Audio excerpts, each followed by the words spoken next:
हमारे साथ हरबीर जी हैं स्वराज अभियान के। अब हम उनसे थोड़ा सवाल जवाब करेंगे ताकि उनको थोड़ा और जान सकें। हरबीर जी, स्टार्ट करेंगे आपके इंट्रोडक्शन से, आपका बैकग्राउंड, एजुकेशन, एक्सपीरियंस पार्टी और सिंबल से, प्लीज बताइए। मेरा नाम हरबीर यादव है और मैं रजोकरी का रहने वाला हूँ। देखिए, मैं अपने बारे में बता दूं कि जो मेरी प्राइमरी एजुकेशन थी वो गांव से ही थी। उसके बाद मैंने अपना हायर एजुकेशन केंद्रीय विद्यालय रजोकरी से किया। उसके बाद मैं बीटेक करने के लिए कुरुक्षेत्र चला गया। वहाँ से मैंने इंफॉर्मेशन टेक्नोलॉजी में बीटेक किया और वहाँ पर थ्रू आउट द कोर्स मैं टॉपर रहा हूँ 4 ईयर्स तक। उसको कोर्स करने के बाद जैसे ही मैं दिल्ली वापस आया 2011 में, तो मैंने स्टार्ट किया कि किस तरह से मैं काम करूँ। मुझे कैंपस प्लेसमेंट मिला टुवर्ड्स विजन टेक्नोलॉजीज़ में, और ये करते करते करते करते मैं एक टाइम ऐसा आया कि मैं सोशल एक्टिविटीज़ से जुड़ गया। उसकी एक वजह ये थी कि मेरे गांव में जो बेसिक एमिनिटीज़ थी उसका कोई फैसिलिटी नहीं था। चाहे आप वाटर ले लीजिए, चाहे सैनिटेशन ले लीजिए, कोई भी इशू है, हमारे पास कोई फैसिलिटीज़ नहीं थी। जैसे जैसे मैं काम करता गया, सोशल एक्टिविटीज़ से करता गया, तो मेरी योगेंद्र जी से मुलाकात हुई। योगेंद्र यादव जी से मुलाकात होने के बाद जैसे ही उन्होंने स्वराज पार्टी का गठन किया, तो उन्होंने मुझे अपॉर्चुनिटी दिया कि हरबीर जी, आप इतने 4-5 सालों से सोशल एक्टिविटीज़ में जुड़े हुए हैं, आपके पास अच्छा एक्सपीरियंस है, आप सारे गवर्नर्स की बोर्ड ऑफ मीटिंग्स में जाते हैं, आप डीएम डिस्ट्रिक्ट मजिस्ट्रेट से मिलते हैं, आपके पास इन हैंड एक्सपीरियंस है, तो मुझे लगता है कि आप आइए। तो मैंने उसको एक तरह से स्वीकार किया। स्वीकार करने के बाद मैंने जब पार्टी ज्वाइन की पिछले साल जून के महीने में, तो अभी मुझे एक मौका मिला है निगम पार्षद के लिए, और हमारा पार्टी सिंबल अभी हमें जो लास्ट वीक मिला है वो सिटी है विसल। ठीक है जी, परफेक्ट। सर, आप स्पेसिफिक एक्सपीरियंसेस बताएं जो पब्लिक या सोशल सर्विस में हो। जैसे इस पोजीशन के लिए अगर किसी के पास एडमिनिस्ट्रेटिव या ऑर्गेनाइजेशनल स्किल्स हैं, तो हम कह सकते हैं कि हाँ जी, इस स्किल्स को यूज़ करते हुए वो अच्छा परफॉर्म कर सकेंगे इस पोजीशन में। जी देखिए, मुझे ऐसा लगता है कि जब हम कभी भी सोशल वर्क को करने के लिए आगे आते हैं, अगर हमारे पास कोई इन हैंड एक्सपीरियंस नहीं है तो हम नहीं कर सकते। देखिए, शुरुआती दौर में तो हम बहुत बड़े बड़े वादे करते हैं कि ये कर दूंगा, वो कर दूंगा, लेकिन जब सच में रियल सिनेरियोज में हम उतरते हैं तब हमें पता चलता है कि रियल चैलेंजेस कुछ और है। मैं आपको बता दूं, जब 2011 में मैं बीटेक करके वापस आया था, मैंने एक वादा किया कि हम ये करेंगे। वो एक एग्जाम्पल था कि हमारे वहाँ पानी की बड़ी समस्या थी। मैंने कहा कि हम एक ट्यूबवेल कराएंगे, लेकिन जब मैं उसको फाइल सिस्टम में गया तो मुझे पता चला कि वो लैंड तो बिलोंग करती है फॉरेस्ट और रिज से, तो फॉरेस्ट और रिज उसके लिए परमिशन नहीं देगा। धीरे धीरे हम गए, हमने डीएम साहब से परमिशन ली। डीएम साहब ने फिर हमें बोला कि आप फॉरेस्ट कमिश्नर के पास जाइए। फॉरेस्ट कमिश्नर को हमने एक लेटर जारी कराया। उन्होंने कहा कि गवर्नर के पास फाइल जाएगी अब, क्योंकि दिल्ली में जो लैंड एजेंसी है वो गवर्नर है। गवर्नर ही एक ऐसी एजेंसी है जो किसी भी लैंड का चेंज स्टेटस देगा। हमने वहाँ से लेटर लिया कि आप इस लैंड का एक चेंज स्टेटस दे दीजिए कि भाई ये लैंड दरअसल है तो फॉरेस्ट में, लेकिन आप इस पर, क्योंकि पब्लिक फैसिलिटी ज़रूरी है, हमारी जन सुविधा के लिए कोई भी काम किया जाता है तो वो कर सकते हैं। तो उन्होंने कहा कि आप पानी की लाइन ले जाना चाहते हैं या कोई और काम करना चाहते हैं तो कर सकते हैं। तो इससे ये समझा मैंने कि हम अगर किसी रियल सिनेरियोज पे काम करते हैं तो ही हम सोशल लाइफ में आगे बढ़ सकते हैं, पॉलिटिक्स हो। क्योंकि पॉलिटिक्स में अगर सिर्फ आपके पास एजुकेशनल बैकग्राउंड है, अगर उसके साथ एक्सपीरियंस नहीं है, तो मुझे नहीं लगता कि हम सच में कोई काम कर सकते हैं। उसके साथ एक पब्लिक अटैचमेंट होना ज़रूरी है। मैंने सारी चीज़ों को पब्लिक के साथ अटैच किया। जो भी मैंने लेटर्स मार्क किए, ईमेल मार्क किए, मेरी पर्सनल मीटिंग्स हुई, उसमें हमारे विधायक जी हैं, हमारे एमपी विदुड़ी जी हैं, उनसे भी मैं लगातार मिला हूँ। और मैंने ये सीखा है कि जब तक एक्सपीरियंस नहीं होगा तो हम डायरेक्ट पॉलिटिकल अगर एरिया में आते हैं तो हम करने में इतने सक्षम नहीं हो सकते। हरबीर जी, जो पोजीशन है काउंसलर की, इसके अंदर माना जाता है कि काफ़ी सारे प्रॉब्लम्स हैं जो सबको पता है, लेकिन इंसान काफ़ी इवेंट भी करता है, प्रॉब्लम सुनाता भी है अपने काउंसलर को। तो इट इज़ वेरी इंपॉर्टेंट कि जो भी काउंसलर बनेगा कि he is receptive to listening to problems, कि वो प्रॉब्लम सुने और समझे।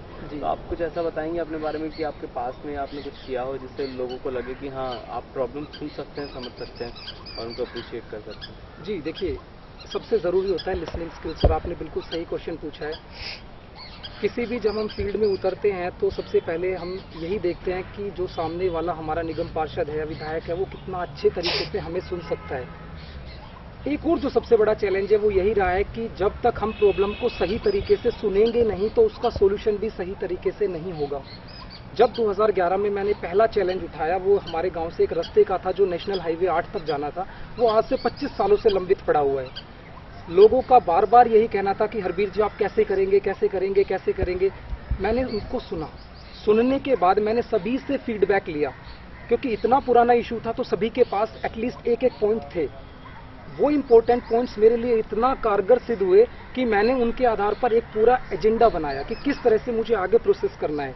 2011 से मैंने शुरुआत की, 12 में मुझे आलोचनाओं का सामना करना पड़ा, 13 में करना पड़ा, 14 में करना पड़ा, लेकिन फाइनली 15 में हम उसकी फाइल अप्रूव करा के अपने केजरीवाल साहब से लेके आए। वो फाइल मैंने अपने विधायक जी को दी, वो forest and flood control department से हम लेके आए थे, irrigation and flood control department जो हमारा बसई दारापुर में है। तो मैंने यही पाया फाइनली कि आप कितना लोगों को सुनेंगे और उन पर कितनी आप ये सोच लीजिए विचार करेंगे कि वो जो बता रहे हैं उसमें मुझे क्या स्टेप लेना चाहिए, उसके बाद आपको अप्रिसिएशन मिलेगा ही मिलेगा। मैं फाइनली अगर उनसे स्टार्टिंग में ये बोल दूं कि नहीं आप गलत हैं ये है, तो देखिए मुझे सारे फीडबैक नहीं मिल पाएंगे। और लाइफ में आगे बढ़ने के लिए कोई भी फील्ड हो, सबसे मस्ट है कि हम फीडबैक किस आधार पे लेते हैं। और मुझे लगता है पर्सनली कि अगर मैं सचमुच अपने आप को आगे बढ़ाना चाहता हूं तो मैं चाहता हूं कि ज़्यादा से ज़्यादा लोग मुझे फीडबैक दें। दूसरी सबसे ज़रूरी बात डिसेंट्रलाइजेशन, आपने बिल्कुल सही पूछा। मैं चाहता हूं कि जिस स्वराज पार्टी से मैं जुड़ा हूं उस स्वराज पार्टी का एक सबसे बड़ा इशू है कि हमने लोगों को डिसेंट्रलाइजेशन नहीं किया। हम वसंत कुंज की बात करते हैं, सारे वसंत कुंज में RWAs चलती हैं। क्या किसी भी RWA को ये चीज़ दी गई कि आप भाई खुद स्वराज बनिए, जो भी फंड आएगा जैसे भी आएगा हम आपको वो सारा देंगे और आप एक पूरा एजेंडा बना के मेरे सामने लाइए, हम मिल बैठकर काम करेंगे। तो वो चीज़ बिल्कुल मिसिंग है। इससे पहले भी जो निगम पार्षद रहे हैं, अगर उन्होंने इतना बेहतरीन काम किया होता तो जो मेरे रिपोर्ट में जो मैंने खुद पर्सनली विजिट किया है, सभी का कहना है कि MCD का स्टेटस बहुत बेकार है, जबकि वो खुद यहीं से बिलोंग करती थी। जी तो सर चलिए, हमने प्रॉब्लम तो सुन ली लोगों की, लेकिन प्रॉब्लम सुनने के बाद प्रॉब्लम सॉल्व करने के लिए आपको कोऑर्डिनेट करना पड़ेगा MP के ऑफिस से, MLA के ऑफिस से, हॉर्टिकल्चर से, अदर डिपार्टमेंट। जी तो आप बताएंगे आप इन लोगों से कैसे अच्छे से कोऑर्डिनेट करके वो जो प्रॉब्लम सुनी है उनको सॉल्व भी कर पाएंगे? देखिए, इसका तो अभी मुझे एक एग्जाम्पल देखने को मिल रहा है। जैसे ही नरेश यादव जी से मैं काफ़ी पिछले, जब से वो विधायक बने हैं उनसे पहले से भी हम अच्छे थे और अब उसके बाद भी काफ़ी अच्छे संबंध है। विदुड़ी जी से भी हमारे संबंध है। देखिए, मैं मानता हूँ कि हम किसी के साथ कितना हद तक अच्छी तरह से काम कर सकते हैं, ये डिपेंड करता है कि आपका व्यवहार कैसा है, आप लोगों से किस तरह से बातचीत करते हैं। मैं जहाँ पर भी गया हूँ मैंने सिर्फ एक चीज़ देखी है कि अगर आप सक्षम हो, आप योग्य हो, आप एजुकेटेड हो, तो सामने वाला आपकी बात को उतनी ही अच्छी तरीके से समझेगा और सुनेगा। ये हो सकता है कि वो आपको स्टार्टिंग में रिस्पॉन्स ना दे, क्योंकि उसको लगेगा कि इसका ज़्यादा साथ देना कहीं ना कहीं उसके लिए नुकसानदेह हो सकता है। लेकिन मैं ये फिर से कहूँगा कि एक टाइम के बाद वो आपको बिल्कुल सपोर्ट करेगा, क्योंकि उसको पता है कि हम दरअसल वो भी सोशल सपोर्ट के लिए काम कर रहे हैं, सोशल वेलफेयर के लिए काम कर रहे हैं। तो मुझे लगता है कि मेरे लिए ज़्यादा मुश्किल नहीं होगा, क्योंकि पिछले 3-4 सालों से, इससे पहले शास्त्री जी थे, उनके साथ भी हमारे अच्छे रिलेशंस थे और कभी भी इस तरह की बात नहीं है। इवन वो मुझे खुद सपोर्ट करते थे कि Harvir, you are working for the welfare of the society and we will appreciate you in the future time and that's coming. आज मैं देख रहा हूँ कि वो मुझे सपोर्ट कर रहे हैं। कल भी मैं नरेश यादव जी से मिला था एक अम्बेडकर जयंती समारोह में, तो बहुत खुल के बात हुई। उन्होंने खुद मुझे पर्सनली बोला कि हरवीर, अब आप एक सबसे स्ट्रॉन्ग कंटेंडर बन गए हैं इस सीट के लिए, क्योंकि और जो कंटेंडर्स हैं वो देखिए कहीं ना कहीं अगर पार्टी से भी बिलोंग करते थे तो सोशल एक्टिविटीज़ में उस हद तक नहीं गए, वो डिबेट्स में नहीं गए, उन्होंने कोई एजेंडेज नहीं रखे। वो कभी पार्टी में जैसे मैं बता दूं मीटिंग्स में तो गए, लेकिन लोगों तक कितना पहुंचे, उन समस्याओं पे कितना काम किया, तो वो चीज़ें कहीं ना कहीं मिस रही हैं। ठीक है। तो ये जो पोजीशन है, ये कहते हैं कि इसके अंदर कोई सैलरी नहीं है जी, तो कोई इनकम नहीं है, तो ऑब्वियसली बात है अगर कोई एक इंसान आ जाता है जिसकी खुद की कोई सैलरी नहीं है और एक टाइम डिवोट कर रहे हैं, तो ये कहा जाता है कि अगर आपके पास इनकम नहीं होगी देन प्रॉब्लम इंसेंटिव होगा आपका करप्शन करने का। तो अगर आप ऐसी पोजीशन ले रहे हैं जिसके अंदर सैलरी नहीं है, इनकम नहीं है, then how would you support yourself? So what is the source of income and how will you sustain yourself with a job where there is no pay? देखिए, इसका सबसे अच्छा उदाहरण यही हो सकता है कि इससे पहले भी, अभी मैं आपको बता दूं, मैं एक कंपनी में लाइनेक्स सपोर्ट इंजीनियर का काम करता हूं। इससे पहले मैं दिल्ली में जो डिप्लोमा कॉलेजेस हैं, डिप्लोमा इन इंजीनियरिंग कॉलेज, उसमें मैं ट्रेनिंग एंड प्लेसमेंट इंचार्ज था। वो वसंत कुंज में ही है वो कॉलेज भी इत्तेफाक से, तो वहाँ पर भी मैंने काम किया, यहाँ पे भी काम किया और अब मैंने रिज़ाइन किया हुआ है। मेरा सोर्स ऑफ इनकम मैं आपको बता दूँ कि सबसे ज़्यादा सोर्स ऑफ इनकम जो मैं कहूँगा मेरी वाइफ है, क्योंकि वो मेरे एब्सेंस में भी अभी भी ट्यूशन एजुकेशन में काम करती है। मैं हालांकि उनको बताता हूँ कि आप मेरी मदद कीजिए, उसके साथ साथ मेरे जो बड़े भाई हैं, मेरे ब्रदर, उनका अपना टूर एंड ट्रेवल्स का काम है। लेकिन मैं सबसे खुशी की बात यह है कि my family always supports me and my father always used to say, Harveer you should come up and you should show like how capable you are to support the welfare of the society. और मैं वही करना चाहता हूँ, क्योंकि sir देखिए, मुझे लगता है कि मेरे लाइफ का अल्टीमेट गोल लोगों के लिए काम करना है। क्योंकि देखिए, हमारे सोसाइटी में हर तरह के लोग हैं, अमीर भी हैं, गरीब भी हैं। अगर मैं सिर्फ कुछ पैसों के लिए अपनी लाइफ को डिवोट ना करूं उनके वेलफेयर के लिए और पैसे के लिए आगे आ जाऊं, तो एक एग्जाम्पल सेट नहीं हो पाएगा। और माय फादर ऑलवेज सपोर्ट्स मी। उन्होंने हमेशा कहा है कि हरबीर, इस लाइफ में कम से कम कुछ ऐसा करो जो आज से पहले भी नहीं हुआ था और आने वाले टाइम में भी लोग एक एग्जाम्पल देख सकें। जी सर। तो ये कहते हैं कि कई लोग कहते हैं कि मैं करप्शन हटा दूंगा, कहते हैं एमसीडी में करप्शन है, ये है वो है, तो उसके हिसाब से वो कहते हैं ना करप्शन हटाना चाहते हैं। जी जी जी। लेकिन और वो बोलते भी हैं हम करप्शन हटा देंगे, बट आज तक कॉन्क्रीट लेवल पे मैंने कुछ लोगों के एग्जाम्पल्स नहीं सुने कि वो करप्शन हटाएंगे कैसे। जी, तो जी। आपका क्या विजन है कि आप कैसे करप्शन को टैकल करेंगे? देखिए, मैं इस बात पर हमेशा चर्चा करता हूँ। हमारे गांव में जो RW है उसका मैं प्रेसिडेंट और फाउंडर हूँ। मैंने जब अपने लेवल पे काम किया तो मैंने लोगों को सीधा सीधा एक जवाब दिया, देखिए करप्शन को रिमूव करने का एक सबसे तरीका क्या है, इजी, जो हम देखते हैं। जो MCD एम्प्लॉय हैं वो सुबह 8 बजे आते हैं, 10 बजे चले जाते हैं। It's a kind of corruption, क्योंकि गवर्नमेंट पेइंग फुल सैलरी, उसके बावजूद they are coming at 8 and going at 10। तो वो जो बाकी का टाइम है, it's a part of corruption. वो एक करप्शन ही हुआ भाई। जो चीज़ आप, अगर मैं अपने घर से लेके चलूँ, मैं अगर घर पे किसी को काम के लिए रखता हूँ, वो अगर ऐसे करता है तो वो करप्शन है। दूसरी सबसे इंपॉर्टेंट चीज़, स्वराज की मैं फिर से बात करूंगा। अगर आप स्वराज अभियान के तहत डिसेंट्रलाइजेशन पावर्स RWS को देते हैं, तो आप जो भी टेंडर फ्री करते हैं, ऑनलाइन टेंडर जो भी फ्री करते हैं, ऑनलाइन जारी करते हैं, उसमें आप किसी भी RWA के अंदर काम होना है, उसके RWA के प्रेसिडेंट होल्डिंग एजेंसीज को बताइए कि भाई साहब ये काम होने वाला है, ये डिपार्टमेंट है, इतना फंड मैं रिलीज करूंगा, ऑर्डिनेट कीजिए कहाँ पर गैप आ रहा है, ये जो सड़क बनने वाली है, ये जो सीवर का काम होने वाला है, ये जो पार्क के अंदर बेंच लगने वाले हैं, जो स्ट्रीट लाइट आ रही है, जो आप रेलिंग लगवा रहे हैं, या जो वॉल एरिया रिपेयर हो रहा है, इसके अंदर मैं ये रिलीज कर रहा हूँ। आप एक बार बात कीजिए, क्या वाकई में ये रिलीज हो रहा है? दूसरी तीसरी बात, क्वालिटी। जो हम रिलीज करते हैं फंड, वो हम क्वालिटी बेसिस पे करते हैं, क्योंकि जब भी हम कोई टेंडर रिलीज करते हैं तो हम हमेशा उनको बताते हैं कि हम कंक्रीट का ये पार्टीशन चाहते हैं, ये क्वालिटी चाहते हैं, इतना हम मिक्सिंग चाहते हैं। तो जब वो चीज़ रियल में इंप्लीमेंट की जाती है तो हमें देखना होगा क्या सच में वो है। अगर वो नहीं है तो इट्स ए करप्शन, वो करप्शन हुआ। जी सर, तो इस पे काम करेंगे मिलके सब लोग। तो कई लोग प्रॉब्लम तो सारे बताते हैं कि ये प्रॉब्लम है, वो प्रॉब्लम है, but I want you to tell me कि how will you do things which are not done, या फिर जो हो रही हैं लेकिन उनको आप बेहतर कैसे कर सकते हैं? देखिए सर, मैं बता दूं, पिछले 3 सालों से NGT नेशनल ग्रीन ट्रिब्यूनल लगातार ये कह रहा है कि दिल्ली में पॉल्यूशन इंक्रीज हो रहा है। उधर MCD ये बोलती है कि हमारी सैलरी नहीं आ रही है। देखिए कितनी, मैं आपको एक सर इंपॉर्टेंट बात बताना चाहूँगा। हर 3 महीने बाद MCD की सैलरी रुक जाती है। सैलरी रुकने के बाद काम रुक जाता है। काम रुकने के बाद सैनिटेशन का सारा काम रुक गया।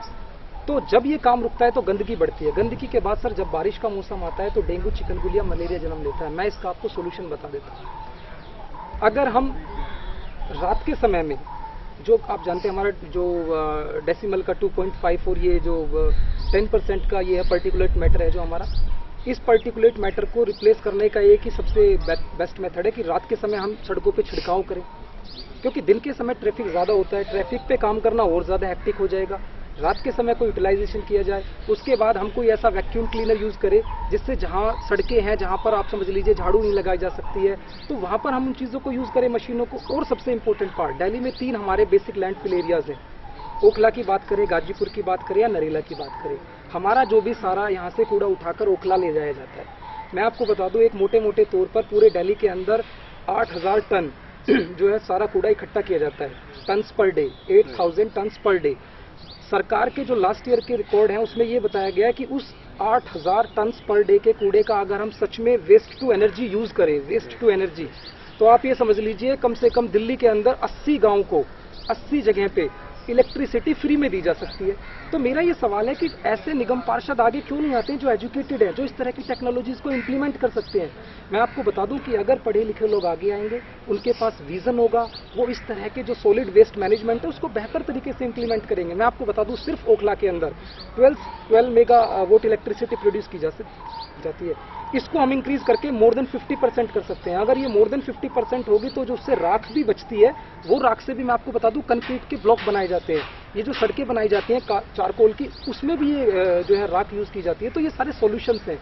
जो वेस्ट है उसको किस तरह से वेस्ट मैनेजमेंट करके सॉलिड टू वेस्ट एनर्जी में यूज़ किया जा सकता है। तो सर बहुत सारे ऐसे हमारे पास है सॉल्यूशन, लेकिन मैं चाहता हूँ कि ये तभी पॉसिबल होगा जब पहले लोग काम कर चुके हैं लोकल फील्ड्स में या पॉश एरियाज में, उनके पास इन हैंड एक्सपीरियंस है। और दूसरी सबसे इंपॉर्टेंट चीज़, उनके पास विजन है। अगर वो सच में पढ़े लिखे हैं, उनके पास नॉलेज है, तो वो कर सकते हैं। अगर हम मान लीजिए निगम पार्षद बनने के बाद क्लास देंगे कि ये करना है, तो it's not possible. I am very glad that you spoke about recycling in जी। गार्बेज। बहुत अच्छी चीज़ें हैं, and especially pollution which is very important today important. Delhi के अंदर। Yes, sir. तो काफ़ी अच्छा है आपका विजन।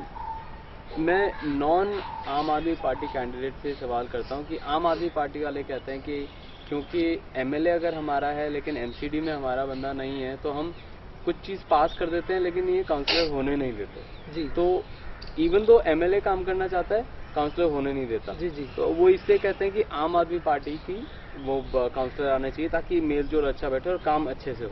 तो मान लीजिए अब अगर आप आ जाते हैं और आपका एमएलए साहब अगर आपके आम आदमी पार्टी के हैं, आपकी पार्टी के नहीं, तो वो कोऑर्डिनेट कैसे करेंगे और कैन यू प्रॉमिस कि आप उन्हें काम करने देंगे जो उनके अप्रूवल से आएगा? जी जी जी। देखिए, ये क्वेश्चन मुझे लगता है कि कुछ इम्पोर्टेंट है मेरे लिए भी, क्योंकि हर पॉलिटिकल पार्टी, स्पेशली आम आदमी पार्टी, अब हर जगह यही पॉलिटिकल स्टंट कर रही है। वो ये कह रही है कि अगर हमारा निगम पार्षद काउंसलर नहीं आएगा तो काम की जो रफ्तार है वो धीरे हो जाएगी। मैं आपसे सिर्फ एक क्वेश्चन करना चाहता हूँ सर, कि जहाँ पर ऐसा नहीं है क्या वहाँ पर काम नहीं हो रहा है? ऐसा बिल्कुल भी नहीं है। मुझे लगता है कि हमारी स्ट्रेंथ होती है हमारा विजन, हमारी कैपेबिलिटीज और हमारा हार्ड वर्क। अगर मैं सच में काम करने के लायक हूँ, सक्षम हूँ और मेरे अंदर एक काम करने का एक लहजा है, तो एक पार्टिसिपेशन बनाना, एक वे ऑफ टॉकिंग बनाना, एक कम्युनिकेशन को बिल्डअप करना ज़्यादा ईजी है। दूसरी बात, जब आम आदमी सत्ता में आई थी तो उनका विजन था, एक वो करने की एक चाह थी, लेकिन जैसे जैसे टाइम चलता गया हाल हमारे सामने है। अभी जो यहाँ पर सीट पर जमानत जब्त हुई है, उससे ये आइडिया लगाया जा सकता है कि जनता कितनी नाराज है इनसे। तो मुझे नहीं लगता कि सर ये मेरे लिए कोई बैरियर का काम करेगा, क्योंकि मुझे पता है कि किस तरह से काम कराना है, और वहाँ से भी मेरा जो एक रिलेशन है वो कोई ज़्यादा खराब नहीं है। और क्योंकि सर हम काम करना चाहते हैं और मैं ऐसा उनको रोकूंगा ये बिल्कुल भी नहीं है, बल्कि मैं उनके साथ एक एंथुसियाज्मिक मैं उनके साथ पार्टिसिपेशन करूंगा कि वो भी एक बूस्टअप होकर मेरे साथ काम करेंगे, कि उनके पास एक टैलेंटेड ऐसा एक निगम पार्षद आया है जो उनकी फुल सपोर्ट करके उनके साथ काम करके, और हमारा काम है लोगों के लिए काम करना, पॉश कॉलोनीज के लिए, गाँव के लिए काम करना। हरबीर जी, मेरा आखिरी सवाल ये होगा कि हर कोई कैंडिडेट अपने लिए तो ऑब्वियसली वो believe that they are the best candidate. आप ये बताइए कि आप अगर अच्छे हैं तो बहुत अच्छी बात है, लेकिन आप बाकियों से अच्छे कैसे हैं? देखिए, इसका बिल्कुल सीधा सा जवाब है जो मेरे गांव में भी लोग पूछ रहे हैं। इससे पहले जो कैंडिडेट्स थे वो वसंत कुंज से थे सर। मैं आपको बता दूं, जो हमारे स्टैंडिंग काउंसलर थे कुसुम खत्री जी, वो वसंत कुंज से ही थी। अब ऐसा ना तो वसंत कुंज में कोई बेहतरीन काम किया गया कि वसंत कुंज बहुत आगे है, वसंत कुंज में बहुत अच्छी साफ सफाई है, या जो पार्क के अंदर सैनिटेशन प्रोसेस है वो इम्प्रूव हुआ है। देखिए, चीज़ें वैसी की वैसी है। सबसे ज़्यादा नुकसान कहाँ हुआ है? मेरा जो गांव है रजोकरी, वो इतना पिछड़ चुका है कि वसंत कुंज में तो फिर भी जो है फंड रिलीज करते हैं, जो RWS के पास पैसा होता है वो मिलकर काम करते हैं, पार्टिसिपेशन अच्छे लेवल पे है, एजुकेटेड पीपल रहते हैं। हमारे गांव में थोड़ी सी दिक्कत ये है कि हमारे पास इतना अवेयरनेस नहीं होता है, तो हम यहाँ से भी पिछड़ गए, वहाँ से भी पिछड़ गए। मेरा प्लस पॉइंट ये रहेगा सर, क्योंकि आई एम एजुकेटेड, और वहाँ के साथ साथ मैं यहाँ ज़्यादा बेहतर काम कर सकता हूँ, क्योंकि सर यहाँ लोग मुझे ज़्यादा समझेंगे, मेरे विज़न को एक पूरा एक तरह से स्ट्रीम करेंगे कि हरबीर जी आपके पास विज़न है और मेरे पास है। मैं चाहूँगा कि एक मौका मुझे मिले, मैं लोगों के बीच में जाऊं बिफोर इलेक्शन। मैं इनवाइट करता हूं सभी RWS को कि एक बार वो मुझे मौका दे, जो मेरे पास एक ब्लूप्रिंट है मैं उन तक देना चाहता हूं कि in this way I will short out the issues. तो मुझे कम से कम एक मौका मिले, अगर मिलेगा तो आई एम श्योर कि मैं सारी प्रॉब्लम्स पे बेहतर तरीके से काम कर सकता हूं। दूसरी तरफ जो एक क्षेत्र ऐसा लगता है जिसमें मसूदपुर डेयरी और मसूदपुर है, मसूदपुर डेयरी अभी बिल्कुल बेसिक फैसिलिटीज से सफ़र कर रहा है। वहाँ कुछ नहीं है, ना नाली है, ना सीवर है, ना पानी है, ना स्ट्रीट लाइट, कुछ नहीं है, कुछ भी नहीं है। बेसिक एजुकेशन, प्राइमरी एजुकेशन, देश का भविष्य जो फ्यूचर है वो चाइल्ड पे डिपेंड करता है कि प्राइमरी एजुकेशन कितनी अच्छी है। MCD स्कूल के जो प्राइमरी एजुकेशन है 0 है, बच्चे 6th क्लास में आते हैं तो they don't know about ABCD and all. तो जब तक सर प्राइमरी एजुकेशन पे अच्छा होल्ड नहीं होगा तो जब वो सेकेंडरी एजुकेशन में आएंगे तो कैसे बेहतर परफॉर्म करेंगे। मैं चाहता हूं कि स्किल डेवलपमेंट इंप्लीमेंट की जाए प्राइमरी एजुकेशन में, उनके पास एक स्किल डेवलपमेंट कोर्स हो जो national skill development corporation of Delhi कर रही है। गवर्नमेंट ऑफ इंडिया ने इतनी सारी स्कीम्स निकाली हुई है, क्योंकि मैं जब डिप्लोमा में कॉलेज में ट्रेनिंग एंड प्लेसमेंट ऑफिसर रहा हूँ 1.5 साल तक, मेरे पास इतने लेटर्स आते थे। मैंने गाँव में कम से कम 3 कोर्स ऑर्गेनाइज किए हैं, जिसमें स्पीकिंग, पब्लिक स्पीकिंग और एक हमारा ये अवेयरनेस, सोशल अवेयरनेस प्रोग्राम। तो ये सारी चीज़ें बेहतर होंगी। मैं लोगों से कनेक्ट होना चाहता हूँ, मेरे पास सर एक्सपीरियंस है, मुझे सिर्फ एक अपॉर्चुनिटी चाहिए। जैसे ही मुझे अपॉर्चुनिटी मिलेगी I will explore my area sir. Perfect, sir. Harbir ji, thank you very much for coming. We appreciate you and best of luck for the upcoming election. Thank you, sir. Thank you, sir.